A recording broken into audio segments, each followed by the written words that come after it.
നമസ്കാരം കൃഷ്ണാരിപത്രത്തിലേക്ക് എല്ലാവർക്കും ഒരിക്കൽ കൂടി സ്വാഗതം. സവിതയാണ് കേട്ടോ. ശ്രീകൃഷ്ണ ഗോവിന്ദ ഹരേ മുരാരേ ഹേ നാഥ നാരായണ വാസുദേവ.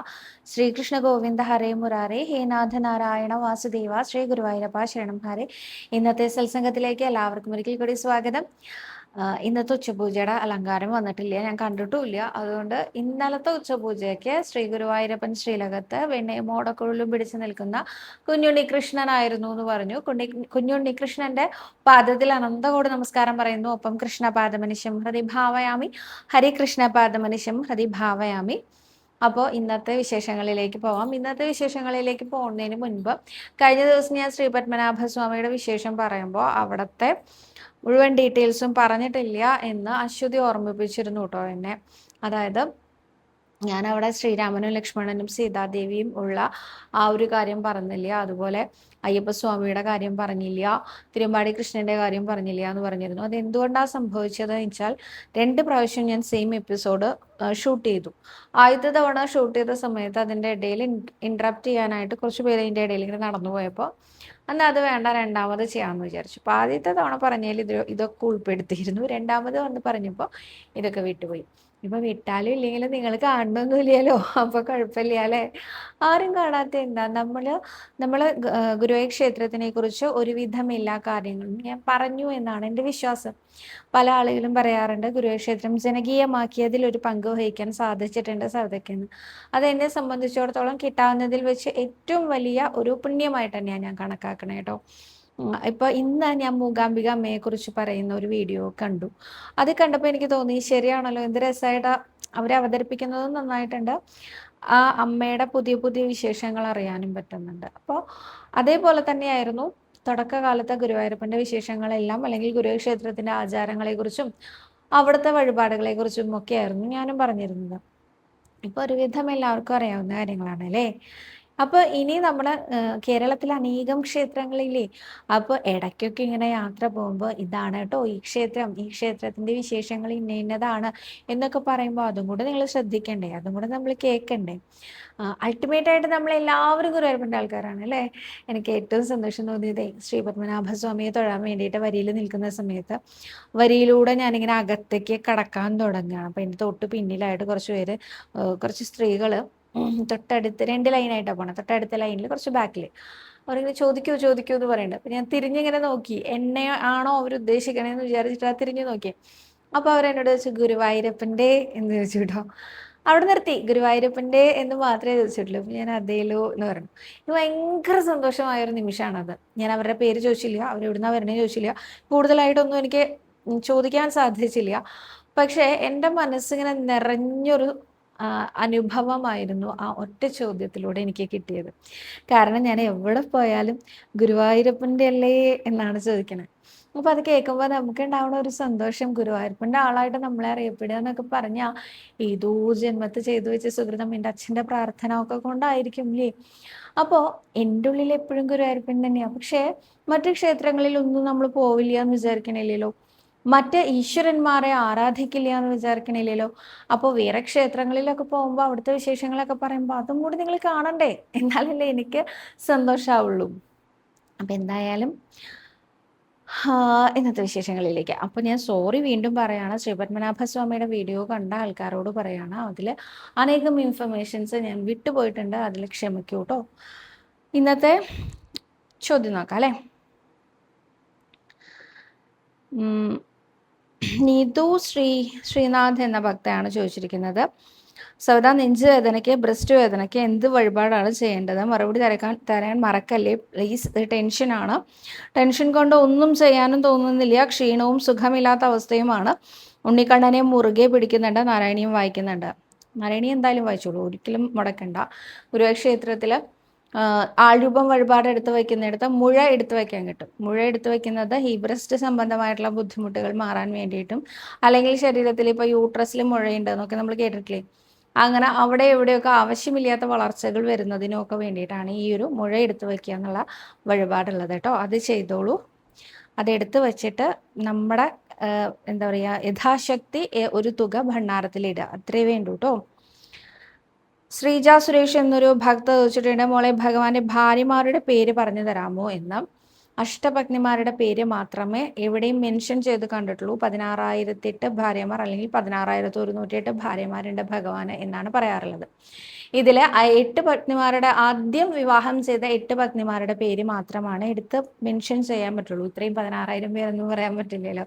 അപ്പോൾ രുക്മിണി, ജാമ്പവതി, സത്യഭാമ, കാളിന്തി, മിത്രവിന്ദ, സത്യഭദ്ര, ലക്ഷണ, ഇങ്ങനെ 8 പേരുടെ പേരാണ് പറഞ്ഞു കേട്ടിരിക്കുന്നത്. വിസ്തരിച്ച് പറയുന്ന വിവാഹങ്ങളും ഈ 8 പേരുടെയാണ്. ബാക്കിയുള്ള കന്യകമാരെ എല്ലാവരെയും ഒരുമിച്ച് ചേർത്താണ് ശ്രീ ഗുരുവായൂരപ്പൻ സ്വീകരിച്ചിരിക്കുന്നത്. ഈ 8 പേരെ സ്വീകരിച്ചത് 8 കഥകളായിട്ട് തന്നെ വിസ്തരിച്ച് പറയാറുണ്ട്. ഞാനും പറയാറുണ്ട് കേട്ടോ. ആദ്യത്തെ രുക്മിണി സ്വയംവരം കഥയൊക്കെ വിസ്തരിച്ച് തന്നെ പറയാറുണ്ട് അല്ലേ. ഇനി അടുത്തത് ജാമ്പവതി വിവാഹമാണ്. അത് സ്യമന്തകം കഥ പറയുമ്പോൾ പറയാറുണ്ട്. അതേപോലെ തന്നെ സത്യഭാമയുടെ വിവാഹം, അതും ഈ സ്യമന്തകം കഥയുമായിട്ട് പറയുമ്പോൾ പറയാറുണ്ട്. പിന്നെ കാളിന്തിയുടെ വിവാഹത്തിനെ കുറിച്ച് പറയുകയാണെങ്കിൽ കാളിന്തി സൂര്യപുത്രിയായിരുന്നു എന്നും അവര് ഭഗവാനെ ഭർത്താവായി ലഭിക്കാൻ വേണ്ടി തപസ് അനുഷ്ഠിക്കുകയായിരുന്നു. അവിടെ നിന്ന് അർജുനനും കൃഷ്ണനും യാത്ര ചെയ്യുന്ന സമയത്ത് തപസ് അനുഷ്ഠിക്കുന്ന കന്യകയെ കാണാനിടയായെന്നും എന്തിനാണ് തപസ് അനുഷ്ഠിക്കുന്നത് എന്ന് അന്വേഷിച്ചപ്പോൾ ഭഗവാനെ പതിയായി ലഭിക്കാൻ വേണ്ടിയിട്ടാണ് എന്നറിയാൻ സാധിച്ചത് മൂലം ശ്രീ ഗുരുവായൂരപ്പൻ അവരെ സ്വീകരിച്ചു എന്നും അതിനുശേഷം മിത്രവിന്ദ ഭഗവാന്റെ കസിൻ തന്നെയാണ്. മിത്രവിന്ദയ്ക്ക് ഭഗവാൻ വിന്ദാനുവിന്ദന്മാരുടെ അനിയത്തിയായിരുന്ന മിത്രവിന്ദയ്ക്ക് ഭഗവാനോടായിരുന്നു ഇഷ്ടം. എങ്കിലും വിന്ദാനുവിന്ദന്മാർക്ക് തീരെ ഇഷ്ടമുണ്ടായിരുന്നില്ല ഭഗവാന് ഇത് കൊടുക്കാനായിട്ട്. അങ്ങനെ അവിടെ നിന്ന് മിത്രവിന്ദയുടെ സ്വയംവര പന്തലിൽ നിന്ന് ഭഗവാൻ മിത്രവിന്ദയെ സ്വീകരിച്ചു എന്നും പിന്നെ ഭദ്ര, സത്യ, ലക്ഷണ അല്ലെ, ഇവരിൽ ഒരാളെ അർജുനൻ പാഞ്ചാലിയെ സ്വീകരിച്ച പോലെ മറ്റൊരാളെ 7 കാളകളെ ഒരേ സമയത്ത് തളച്ചതിൻ്റെ പ്രകാരം പിന്നെ ഒരാളെ സാധാരണ സ്വയംവരത്തിൽ നിന്നാണ് എൻ്റെ ഒരു ഓർമ്മ ശരിയാണെങ്കിൽ കേട്ടോ. അങ്ങനെയാണ് ഈ ഒരു 8 പത്നിമാരുടെ കഥയും വരുന്നത്. ഇതൊക്കെ ഞാൻ വിസ്തരിച്ച് പറഞ്ഞിട്ടുള്ള കഥയാണ്. ഇനി 16,008 വിവാഹം മറ്റ് പത്നിമാരെ കഴിക്കാനുള്ള സാഹചര്യം, 16,000 കന്യകമാരെ സ്വീകരിക്കാനുള്ള സാഹചര്യം നരകാസുരൻ തടവിൽ പാർപ്പിച്ചിട്ടുള്ള എന്താ പറയുക കന്യകമാരാണ് ഇത്. അതായത് നരകാസുരൻ എവിടെ തിരിഞ്ഞു നോക്കിയാലും അവിടെ ഭഗവാന്റെ വിവാഹമാണ് കാണുന്നത്. രുക്മിണിയെ ശിശുപാലനായിരുന്നു വിവാഹം ചെയ്യാനിരുന്നിരുന്നത്. അവിടെ നിന്ന് ഭഗവാൻ കടത്തിക്കൊണ്ടുപോയി.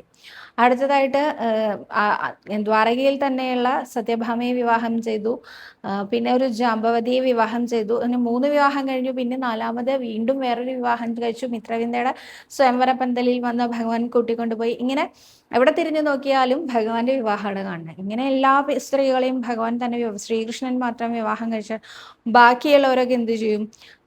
നരകാസുരൻ എല്ലാവരെയും സഹായിക്കാൻ തീരുമാനിച്ചു. അങ്ങനെ നരകാസുരൻ എല്ലാ കന്യകമാരെയും പിടിച്ചു കൊണ്ടുപോയി തടവിലാക്കി. എന്നിട്ട് വിളംബരം ചെയ്തു, അനുയോജ്യയായ കന്യകയെ തിരഞ്ഞെടുക്കാൻ എന്നെ ബന്ധപ്പെടുക എന്നുള്ള മാട്രിമോണിയൽ സൈറ്റിലൊക്കെ കൊടുക്കുന്ന പോലെ സൈറ്റിലൊക്കെ കൊടുത്തു എന്നൊക്കെ ആചാര്യം വളരെ രസകരമായിട്ട് കഥ പറയാറുണ്ട് കേട്ടോ. അപ്പോൾ ആ കന്യകമാര് ശരിക്കും പെട്ടുപോയി. എന്താ ചെയ്യുക? പിടിച്ചുകൊണ്ട് വന്നില്ലേ? അപ്പോൾ ആ സമയത്ത് നരകാസുരൻ അനേകം ദുഷ്ടതകൾ ചെയ്തുകൊണ്ടിരിക്കുകയായിരുന്നു. അപ്പം നരകാസുരനെ കുറിച്ച് ദേവേന്ദ്രന് കംപ്ലൈന്റ് ഉണ്ടായിരുന്നു, വരുണദേവന് കംപ്ലൈന്റ് ഉണ്ടായിരുന്നു. ഇവരൊക്കെ ഭഗവാനെ വന്ന് കണ്ട് സങ്കടം പറഞ്ഞപ്പോൾ ഭഗവാൻ എന്ത് ചെയ്തു? ഈ നരകാസുരൻ എന്ന് പറയുന്നത് വരാഹമൂർത്തിക്ക് ഭൂമി ദേവിയായിട്ടുള്ള സമ്പർക്കം മൂലം ജനിച്ച പുത്രനാണ് എന്നാണ് പറയാറുള്ളത്. അതുകൊണ്ട് തന്നെ ഭൂമി ദേവിയുടെ അംശാവതാരമായിട്ടുള്ള സത്യഭാമയുടെ ഒരു സമ്മതം വേണം നരകാസുരനെ വധിക്കാനായിട്ട്. സത്യഭാമയും ഭഗവാനും കൂടി നരകാസുരന്റെ കൊട്ടാരത്തിലേക്ക് ചെല്ലാനിടയായെന്നും അവിടെ വെച്ച് യുദ്ധം നടന്നു എന്നും ഭഗവാൻ മോഹാലസ്യപ്പെടുന്നതായിട്ടൊന്ന് ആക്ട് ചെയ്തു എന്നും ആ സമയത്ത് സത്യഭാമ സ്വയം യുദ്ധം ചെയ്യാൻ തയ്യാറായി. സത്യഭാമ ചോദിച്ചു, എന്തെങ്കിലും നോക്കിയിരിക്കണേ, വേഗം വധിച്ചൂടെ? ഭഗവാന്റെ ആ ഒരു എന്താ പറയാ ബാഹുപരാക്രമത്തിൽ ഒരു സംശയവും ഇല്ല സത്യഭാമയ്ക്ക്. പക്ഷെ എന്തുകൊണ്ടാണ് ഭഗവാൻ ഇങ്ങനെ സ്ലോ ആയി ഇരിക്കണേന്ന് മാത്രമേ മനസ്സിലാവാത്തുള്ളൂ. എടുക്കൂ, വധിക്കൂ എന്ന് പറഞ്ഞ സമയത്ത് ഒട്ടും സമയം കളയാതെ ഭഗവാൻ നരകാസുരനെ വധിച്ചു. അതിന് ശേഷം അവിടെ ഉണ്ടായിരുന്ന കന്യകമാരെ മോചിപ്പിച്ച് അവരവരുടെ ഗൃഹങ്ങളിലേക്ക് തിരിച്ചു പറഞ്ഞേക്കാൻ ശ്രമിക്കുന്ന സമയത്ത് അവർ പറഞ്ഞു, തിരിച്ച് ഞങ്ങളെ പറഞ്ഞേക്കരുതെന്ന്. അതിന് കാരണം എന്താ വെച്ചാൽ, ഞങ്ങൾ തിരിച്ചു ചെന്നു കഴിഞ്ഞാൽ ഞങ്ങളുടെ മാതാപിതാക്കൾ സ്വീകരിക്കുമോ എന്നറിയില്ല. കാരണം എത്രയോ കാലങ്ങളായിട്ട് ഞങ്ങൾ ഇവിടെ നരകാസുരനെ തടവിൽ വെച്ചിരിക്കുകയാണ്. 2-3 മാസമായാലും 1 ദിവസമായാലും മറ്റൊരാളുടെ തടവിൽ കിടന്നിട്ടുള്ള ഒരു കന്യക എന്ന് പറയുമ്പോൾ അവരുടെ കന്യകാത്വത്തിൽ വരെ സംശയം പ്രകടിപ്പിക്കാം അല്ലെ എല്ലാവരും. അപ്പോൾ ഓരോരുത്തരും വിവാഹം ആലോചിച്ച് വരുമ്പോൾ നരകാസുരന്റെ കൊട്ടാരത്തിൽ കഴിഞ്ഞവളാണോ അല്ലെങ്കിൽ അവളുടെ അനിയത്തിയാണോ, അനിയത്തിയാണെങ്കിൽ സ്വീകരിക്കാം, അവളാണെങ്കിൽ സ്വീകരിക്കില്ല എന്ന നിലപാടെടുക്കാനുള്ള സാധ്യത വളരെ കൂടുതലാണ്. അപ്പോൾ ഈ 16,000-ത്തിലധികം വരുന്ന ഈ കന്യകാമാരുടെ ജീവിതത്തിന് ഒരു സമാധാനം ഉണ്ടാവില്ല എന്ന് ശ്രീ ഗുരുവായൂരപ്പന് മനസ്സിലായി. അവിടെ വെച്ച് ഭഗവാൻ തീരുമാനിക്കുകയാണ്, അവർ പറഞ്ഞ് അപേക്ഷിച്ചത് ഞങ്ങളെ ദ്വാരകയിലേക്ക് കൊണ്ടുപോകും, ഞങ്ങളെ അവിടുത്തെ തൂപ്പുകാരിയായിട്ടെങ്കിലും നിയമിക്കൂ, ഞങ്ങൾക്ക് അങ്ങേ കാണാമല്ലോ, ഞങ്ങളെ ഇത്ര വലിയ സങ്കടത്തിൽ നിന്ന് മോചിപ്പിച്ച സാക്ഷാൽ ശ്രീകൃഷ്ണ ഭഗവാനെ ഞങ്ങൾക്ക് എല്ലാ ദിവസവും കാണാനുള്ള അവസരം ഉണ്ടാവുമല്ലോ, അത് മതി എന്ന് പറഞ്ഞ് ഭഗവാനെ നമസ്കരിച്ച അവരെ എല്ലാവിധ എന്താ പറയുക ആർഭാടത്തോടു കൂടിയും ബഹുമാനത്തോടു കൂടിയും ശ്രീ ഗുരുവായൂരപ്പൻ ഏകകാലത്തിൽ, അത് എടുത്തു പറയേണ്ടതാണ്, ഏകകാലത്തിൽ സ്വീകരിച്ചു എന്നാണ്. ഏകകാലത്തിൽ എന്ന് പറഞ്ഞാൽ 16,100 ശ്രീകൃഷ്ണ ഭാവങ്ങൾ സ്വീകരിച്ചുകൊണ്ട് 16,100 കന്യകമാരെ ഏകകാലത്തിൽ വിവാഹം ചെയ്ത ഭഗവാൻ സ്വീകരിച്ച 16,108 മന്ദിരങ്ങൾ പണിത, ഓരോരുത്തർക്കും ഓരോ അന്തഃപുരം നൽകി, ഓരോ അന്തഃപുരത്തിലും ഭഗവാന്റെ അവൈലബിലിറ്റി ഉറപ്പുവരുത്തി. അതായത് എല്ലാ കൊട്ടാരത്തിലും ഭഗവാൻ ഉണ്ടായിരിക്കും, ഏത് സമയത്ത് ചെന്നാലും ഒരു ഭർത്താവിൻ്റെ, ഒരു അച്ഛൻ്റെ, ഒരു എന്താ പറയുക സംരക്ഷകന്റെ ഭാവത്തിൽ എപ്പോഴും ഭഗവാനെ ഓരോ കൊട്ടാരത്തിലും കാണാൻ സാധിച്ചിരുന്നു എന്ന് നാരദ മഹർഷി ഭഗവാന്റെ ശ്രീകൃഷ്ണന്റെ ഗൃഹസ്ഥാശ്രമ ജീവിതം കാണാൻ വരുന്ന ഭാഗത്ത് ഭാഗവത കഥയിൽ പ്രത്യേകം എടുത്തു പറഞ്ഞിട്ടുണ്ട്. അപ്പോൾ അങ്ങനെയൊക്കെയാണ് ഭഗവാന്റെ പത്നിമാരുടെ കഥ. ഇതൊക്കെ ചുരുക്കി ചുരുക്കി പറയേണ്ടി വന്നു, ഒരു ഫുൾ എപ്പിസോഡ് പറഞ്ഞാലും തീരാത്ത അത്ര വലിയ കഥയാണ് നമ്മൾ പറയാറുള്ളതാണ് കേട്ടോ. അപ്പൊ വീണ്ടും ഞാൻ ഒരിക്കൽ കൂടി ആ ഭാര്യമാരുടെ പേര് പറയാം. രുക്മിണി, ജാംബവതി, സത്യഭാമ, കാളിന്തി, മിത്രവിന്ദ, സത്യഭദ്ര, ലക്ഷണ, ഇങ്ങനെ 8 പേരാണ് ഭഗവാന്റെ അഷ്ടപത്നിമാർ. അടുത്തതായിട്ട് അഷ്ടലക്ഷ്മിമാർ അഷ്ടപത്നിമാരായി ജനിച്ചു എന്നൊരു വേർഷനും ഞാൻ കേട്ടിട്ടുണ്ട് കേട്ടോ. എന്തായാലും ശ്രീ ഗുരുവായൂരപ്പന്റെ 8 പത്നിമാരുടെ പേരാണത്. അടുത്തതായിട്ട് അതുൽ പി നാഥ് എന്ന ഭക്തനാണ് ചോദിച്ചിരിക്കുന്നത്. ഹരേകൃഷ്ണ സരിത ചേച്ചി, കുറച്ചു നാൾ മുമ്പ് ഒരാൾ എന്നോട് മനസ്സ് വിഷമിപ്പിക്കുന്ന ഒരു തെറ്റ് ചെയ്തു.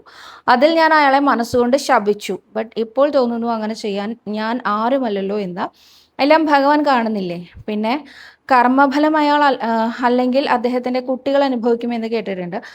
നമ്മളൊരാളെ ശപിച്ചിട്ട് അത് അയാൾക്ക് ഏൽക്കാതിരിക്കാൻ എന്തെങ്കിലും ചെയ്യാൻ പറ്റുമോ? ഒന്നും ചെയ്യാൻ പറ്റില്ല അതിൽ നിന്ന്. അതെ, കാരണം എന്താ വെച്ചാൽ പണ്ട് കാലത്തെ ഋഷിമാരൊക്കെ കേട്ടിട്ടില്ലേ, ശപിച്ചു പിന്നെ ശാപമോക്ഷം കൊടുത്തു. അവർ ശപിച്ചു, ആ ശാപം തിരിച്ചെടുക്കാൻ അവർക്ക് പറ്റില്ല. പക്ഷെ നീ ഇത്രയും അനുഭവിച്ചോ, എന്നിട്ട് അതിന് ശേഷം എനിക്ക് ശാപമോക്ഷം തരാം എന്ന് പറയില്ലേ. അവർ ശപിച്ചില്ലെങ്കിലും അവരുടെ കർമ്മഫലം എന്തായാലും അനുഭവിക്കും. നമ്മളിപ്പോൾ ഒരാളെ ശപിച്ചിട്ടൊന്നുമില്ല വിചാരിക്കുക, എന്നാലും അവരുടെ കർമ്മഫലം അതെന്തായാലും അനുഭവിക്കും. ശ്രീ ഗുരുവായൂരപ്പന്റെ കാൽക്കുലേഷൻസ് ഉണ്ടല്ലോ, കടുകിട പോലും വ്യത്യാസപ്പെടില്ല, യാതൊരു സംശയവും ഇല്ല ആ കാര്യത്തിൽ. അദ്ദേഹം നമുക്ക് എന്തെങ്കിലും ഒന്ന് എടുത്തു വെച്ചിട്ടുണ്ടെങ്കിൽ അത് നമുക്കുള്ളതാണ്, അതിൽ യാതൊരു സംശയവും ഇല്ല, അത് നമുക്ക് കിട്ടിയിരിക്കും. അപ്പൊ നമ്മളായിട്ട് ഒരാളെ ശപിച്ചാൽ എന്താ സംഭവിക്കാന്നറിയോ? നമ്മൾ 1,00,000 നാമം ജപിച്ചിട്ടുണ്ട് വിചാരിക്കുക. അപ്പൊ ഈ 1,00,000 നാമത്തിന്റെ പുണ്യം ഇങ്ങനെ നമുക്കിങ്ങനെ ഒരു എന്താ ഗ്രീൻ ലൈനിൽ ഇങ്ങനെ മുന്നോട്ട് പോയിക്കൊണ്ടിരിക്കുക. ഒരു ഗ്രാഫ് വരച്ചാൽ ഒരു ഗ്രീൻ ലൈനിൽ ഇങ്ങനെ മുന്നോട്ട് പോയിക്കൊണ്ടിരിക്കുക വിചാരിക്കാം. അത് 1,00,000-ൽ എത്തിയിട്ടുണ്ട്. ആ സമയത്താണ് ഒരാൾ നമ്മളോട് വളരെ മോശമായിട്ട് പെരുമാറിയത്. നമ്മൾ ആ സമയത്ത് ദേഷ്യം വന്നിട്ട് നമ്മൾ അദ്ദേഹത്തിനെ ശപിച്ചു വിചാരിക്കുക. ഈ 1,00,000-ൽ നിന്ന് കുറച്ച് കുറഞ്ഞ് ആ ശാപത്തിലേക്ക് ഈ നാമത്തിന്റെ കൗണ്ട് പോയിക്കൊണ്ടിരിക്കും. പകരം എന്താ ഉണ്ടാവുക? ഇത് വീണ്ടും നമ്മൾ ജപിച്ചുണ്ടാക്കണം അല്ലേ? നമ്മുടെ കൗണ്ട് പോയി. പണ്ടൊക്കെ മഹർഷിമാർ വെള്ളം തളിച്ചാൽ എന്തുകൊണ്ടാണ് അത് അതുപോലെ സംഭവിക്കണേ? അവരവരുടെ കമണ്ടലും എടുത്തു, കുറച്ച് വെള്ളം കയ്യിലെടുത്തു, നീ ഇതാ എന്താ പറയുക കഴുതയായി പോട്ടെ അല്ലെങ്കിൽ ആനയായി പോട്ടെ എന്നൊക്കെ ശപിക്കുമ്പോൾ ആ ശാപം അതേപോലെ ഫലിക്കുന്നത് എന്തുകൊണ്ടാണ്? അവർക്ക് അത്ര ജപമുണ്ട്. അവരുടെ ജപത്തിന്റെ തപത്തിന്റെ ശക്തി കൊണ്ടാണ് ഇത് സംഭവിക്കുന്നത്. ഈ ജപത്തിനും തപത്തിനും ഒക്കെ എന്താ അത്ര ശക്തി എന്ന് ചോദിച്ചാൽ, കൃഷ്ണന്റെ, ഭഗവാന്റെ, ഗുരുവായൂരപ്പന്റെ സ്വഭാവം എന്താ? ഗുരുവായൂരപ്പൻ എന്ന് ഞാൻ പേര് പറയുന്നു, ഈശ്വരന്റെ സ്വഭാവം എന്താണെന്നറിയോ? ഭക്തന്റെ ദാസനാവുക, അതാണ് സ്വഭാവം. ഭക്തൻ എന്താണോ ആഗ്രഹിക്കുന്നത് അത് നൽകുക. അതാണ് സ്വഭാവം. അപ്പോൾ നമ്മൾ ആഗ്രഹിക്കണ എല്ലാം ഒന്നും കിട്ടില്ലല്ലോ എന്ന് ചോദിച്ചാൽ നമ്മൾ അത്രയ്ക്ക് ജപിക്കണുള്ളൂ. ജപിക്കണ ഉള്ളതിനൊക്കെ നമുക്ക് കിട്ടുന്നുണ്ട് അല്ലേ? അപ്പോൾ ഒരുപാട് ജപിച്ചു കഴിഞ്ഞാൽ നമുക്ക് ആവശ്യമില്ലാത്ത ആഗ്രഹങ്ങളും ഉണ്ടാവില്ല കേട്ടോ. ആവശ്യമുള്ള ആഗ്രഹങ്ങളൊക്കെ തന്നെ ഉണ്ടാവുള്ളൂ. അപ്പോൾ എന്തായാലും ജപിച്ച ആ ശക്തി ഉണ്ടല്ലോ, ആ ശക്തിയാണ് ഈ ശാപത്തിലൂടെ അവർ കളഞ്ഞുകൊണ്ടിരിക്കുന്നത്. അവർ പിന്നെയും ജപിച്ചുണ്ടാക്കും കേട്ടോ. അവർ മഹർഷിമാരാണ്. അവർ പിന്നെയും ജപിച്ചുണ്ടാക്കും. നമ്മൾ സാധാരണക്കാരല്ലേ. നമ്മൾ ഈ ജപിക്കുന്നത് എന്തിനാ? നമുക്ക് പുണ്യം നേടാൻ വേണ്ടിയിട്ടാണ് അല്ലേ? നമുക്ക് വീടുണ്ടാവാൻ, നമുക്ക് കാറുണ്ടാവാൻ, നമുക്ക് ഭൗതികമായിട്ടുള്ള എല്ലാ സാഹചര്യങ്ങളും ഉണ്ടാവാൻ, നമുക്ക് അങ്ങേ ലോകത്തെത്തിയാൽ അതിലും നല്ല സാറ്റിസ്ഫാക്ഷൻ കിട്ടാൻ വേണ്ടിയാണ് നമ്മൾ ജപിച്ചുകൊണ്ടിരിക്കുന്നത്. അപ്പം അതിൻ്റെ ഇടയിൽ നമ്മൾ ഒരാളെ ശപിച്ചാൽ എന്ത് ചെയ്യും? ആ ജപത്തിൻ്റെ പുണ്യം കുറയും. പിന്നെ വീണ്ടും നമ്മൾ ജപിച്ചുണ്ടാക്കണം അല്ലേ? അപ്പം അതുകൊണ്ട് കഴിവതും ആരെയും ശപിക്കണ്ട. പക്ഷെ അപ്പോൾ ഒരു ചോദ്യം നിങ്ങൾക്ക് ചോദിക്കാം, സൗദി ചേച്ചി ആരെങ്കിലും ശപിച്ചിട്ടുണ്ടോ? തീർച്ചയായിട്ടും ഞാൻ ശപിച്ചിട്ടുണ്ട്. അപ്പോൾ എനിക്ക് ശപിക്കാതിരിക്കാൻ ഞാൻ കഴിവതും ആരെയും ഒന്നും പറയാറില്ല. എന്ന് വെച്ചാൽ കുറ്റം പറയാറില്ല എന്നല്ല, ഇത് നശിച്ചു പോട്ടെ, ഇവർ നശിച്ചു പോട്ടെ, അല്ലെങ്കിൽ അവർക്ക് ഉയർച്ച വന്നു, അയ്യോ അവർ ഉയർന്നു, ഇങ്ങനെയുള്ള ചിന്തയൊന്നുമില്ല എനിക്ക്. അവർ ഉയർന്നോട്ടെ. എൻ്റെ അച്ഛൻ പറയണ പോലെയാണ്, അവർ ഉയർന്നു ഞാനും ഉയരണം, അത്രയേ ഉള്ളൂ എനിക്ക് എന്ന് പറയാറുണ്ട്.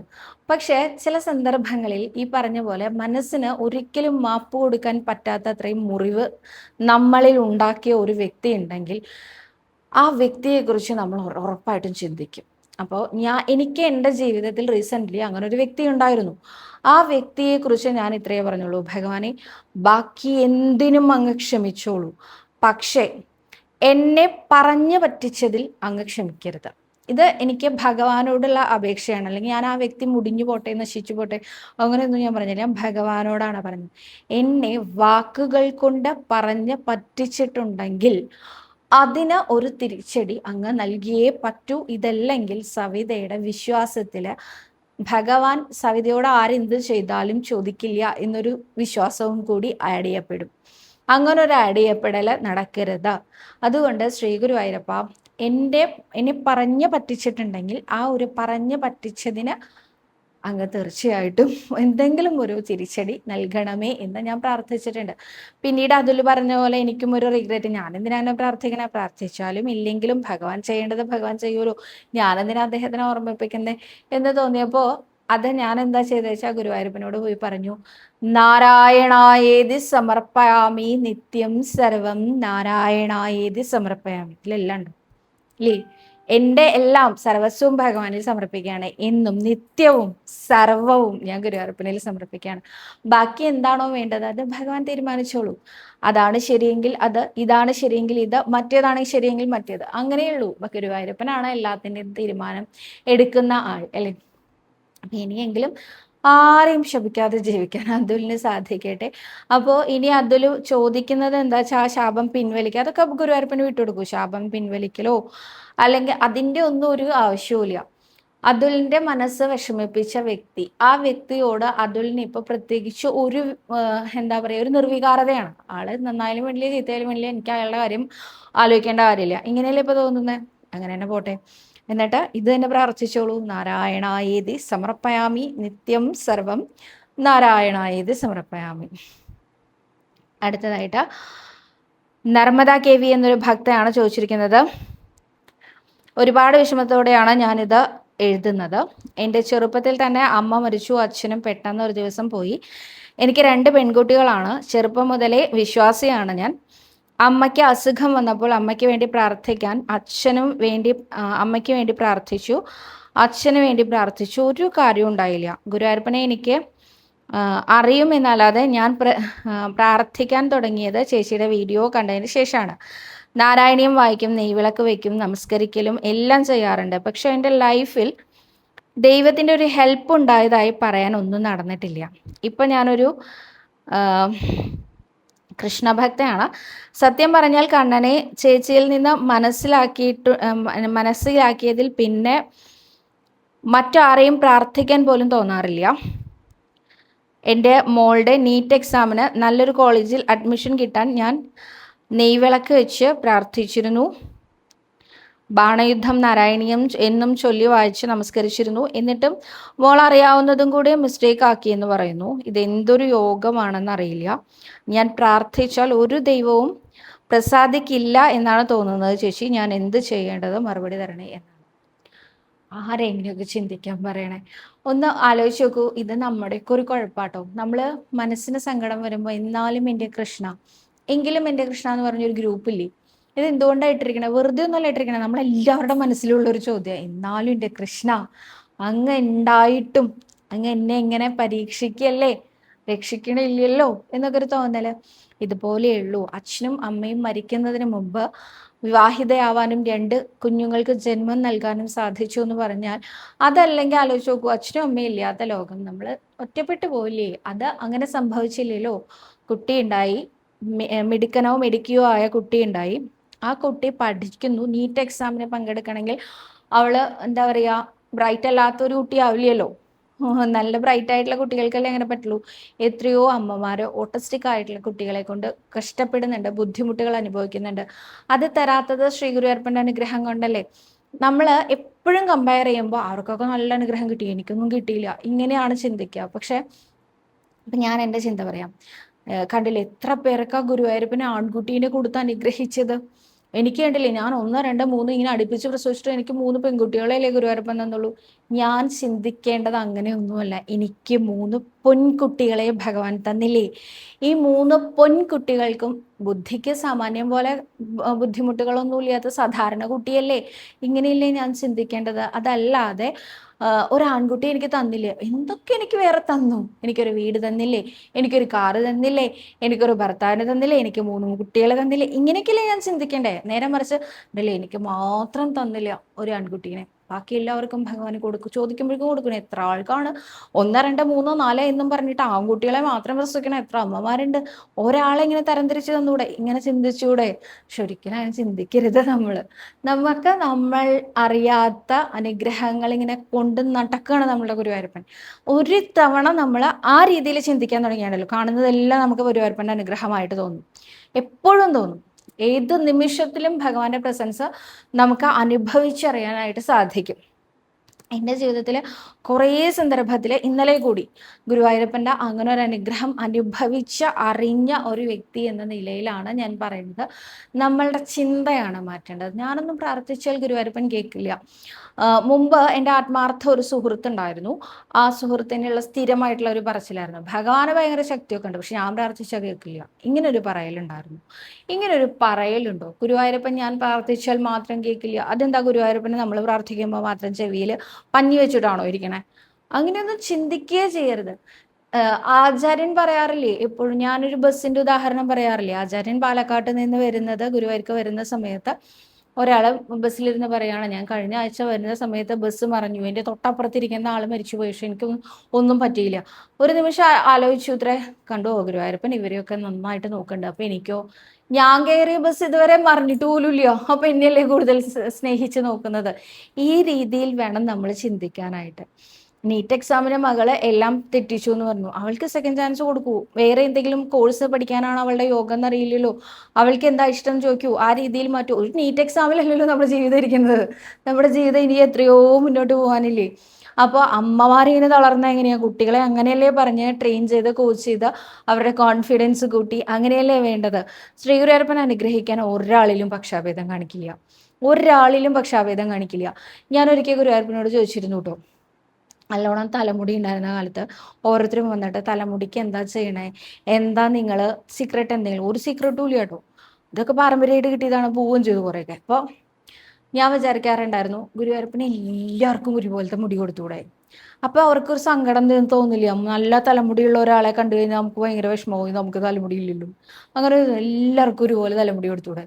എല്ലാവർക്കും ഒരുപോലെ ഭംഗിയുള്ള കണ്ണു കൊടുത്തൂടെ? ഭംഗിയുള്ള നിറമുള്ള നല്ല വെളുത്ത തുടുത്ത ചുവന്ന ഭംഗിയുള്ള മുഖം കൊടുത്തൂടെ? പലരെയും പല രീതിയിൽ എന്തിനാ എല്ലാവർക്കും ഒരേ ഹൈറ്റ് കൊടുത്തൂടെ? ഒരേ വെയിറ്റ് കൊടുത്തൂടെ? കുറെ കുമ്പൊക്കെ ചാടി അങ്ങനെ അല്ലാതെ എല്ലാവരും ഒരേപോലെ അങ്ങനെ വിചാരിച്ച്, ഞാൻ പണ്ട് ചെറുപ്പത്തിൽ വിചാരിക്കുന്ന കാര്യങ്ങളാട്ടോ. അങ്ങനെ കൊടുത്തൂടെ? അങ്ങനെയല്ല ഗുരുവായൂരപ്പൻ പക്ഷാഭേദം കാണിക്കില്ല പറഞ്ഞത്. അതിലല്ല ഗുരുവായൂരപ്പൻ പക്ഷാഭേദം കാണിക്കാത്തത്. പിന്നെ എന്തിലാ ഗുരുവായൂരപ്പൻ പക്ഷാഭേദം കാണിക്കില്ല എന്ന് പറഞ്ഞത്? ഗുരുവായൂരപ്പൻ പക്ഷാഭേദം കാണിക്കാത്തത് അനുഗ്രഹിക്കുന്ന കാര്യത്തിലാണ്. അവന് വേണ്ടതല്ല എനിക്ക് വേണ്ടത്, എനിക്ക് വേണ്ടതല്ല ഇവൾക്ക് വേണ്ടത്, അല്ലല്ലോ. എനിക്കിപ്പോൾ എന്താ ആവശ്യം, എൻ്റെ ഇപ്പോഴത്തെ ഒരാവശ്യം എന്താണോ അതായിരിക്കില്ല നിങ്ങളുടെ. ഞാൻ നല്ല ഗുണ്ടുമണിയാണ്, ഞാൻ നല്ല തടിച്ചിട്ടാണ്. അപ്പം എൻ്റെ ആവശ്യം എന്താണെന്ന് വെച്ചാൽ ഗുരുവായൂരപ്പ എനിക്ക് ഒരു 10 കിലോ തടി കുറയണം, അതാണ് എൻ്റെ ആവശ്യം.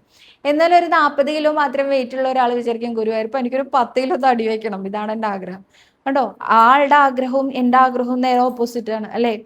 അപ്പോൾ നമ്മുടെ ആവശ്യങ്ങൾ ഓപ്പോസിറ്റ് ആണെങ്കിൽ നമ്മളുടെ അനുഗ്രഹങ്ങളും ഓപ്പോസിറ്റ് ആയിരിക്കും. ഒരാൾക്ക് കിട്ടുന്ന അനുഗ്രഹമായിരിക്കില്ല വേറൊരാൾക്ക് കിട്ടുന്നത്. എന്ന് കരുതി നമ്മളെ സ്നേഹിക്കുന്നില്ല, നമ്മൾ വിളിച്ചാൽ കേട്ടില്ലെങ്കിൽ ഗുരുവായൂരപ്പൻ ആര് വിളിച്ചാലാ കേൾക്കുക? അങ്ങനെ ഒന്ന് ചിന്തിച്ചു നോക്കൂ. എൻ്റെ കൃഷ്ണനാണ്, ഞാൻ പറഞ്ഞത് കേൾക്കാതിരുന്ന ഗുരുവായൂരപ്പൻ ആരറിഞ്ഞതാ കേൾക്കുക? എന്നെ അത്രയ്ക്ക് ഇഷ്ടമാണ് എൻ്റെ ഗുരുവായൂരപ്പന്. നോക്കൂ, നമ്മൾ സ്നേഹിക്കപ്പെടുന്നുണ്ട് എന്നറിഞ്ഞാൽ ജീവിക്കാൻ ഒരുപാട് മോട്ടിവേഷൻ കിട്ടും. നമ്മൾ സ്നേഹിക്കപ്പെടുന്നുണ്ട് ഒരാൾക്ക് നമ്മളില്ലാണ്ട് ജീവിക്കാൻ പറ്റില്ല എന്ന് തോന്നിയാൽ നമുക്ക് ഭയങ്കര സന്തോഷം തോന്നില്ലേ? ഇതേപോലെ നമ്മളെ എപ്പോഴും സ്നേഹിച്ച് കൊണ്ട് നടക്കുന്നുണ്ട് നമ്മുടെ ഉണ്ണികൃഷ്ണൻ എന്ന് ചിന്തിച്ചു നോക്കൂ. ഒരിക്കലും ജീവിതത്തിൽ പറയാൻ തോന്നില്ല ഉണ്ണികൃഷ്ണൻ നമ്മളെ സ്നേഹിക്കുന്നില്ല, കണ്ടു നടിക്കുന്നില്ല എന്നൊന്നും. തൊഴുത് നമസ്കരിച്ച് ഗുരുവായൂർ അമ്പലത്തിലേക്ക് ഒന്ന് വന്നു നോക്കിയാൽ മതി, ഇത് കൃത്യമായിട്ട് നടക്കും. പല ആൾക്കാരും പറഞ്ഞിട്ടുണ്ട്, വീട്ടിൽ നിന്ന് ഇറങ്ങുന്നതിന് മുമ്പ് ഉണ്ണി കൃഷ്ണ അങ്ങേ കാണാൻ ഞാൻ വരികയാണ്, എനിക്ക് വേണ്ട രീതിയിൽ തൊഴാൻ സാധിക്കണേ എന്ന് പറഞ്ഞൊന്ന് തൊഴുത് നമസ്കരിച്ച് ഗുരുക്ഷേത്രത്തിലേക്ക് ഒന്ന് വന്നു നോക്കൂ. അവിടെ ഇരിക്കേണ്ട ഉണ്ണികൃഷ്ണൻ നമ്മളെ സ്വീകരിക്കാൻ വേണ്ടി മാത്രം.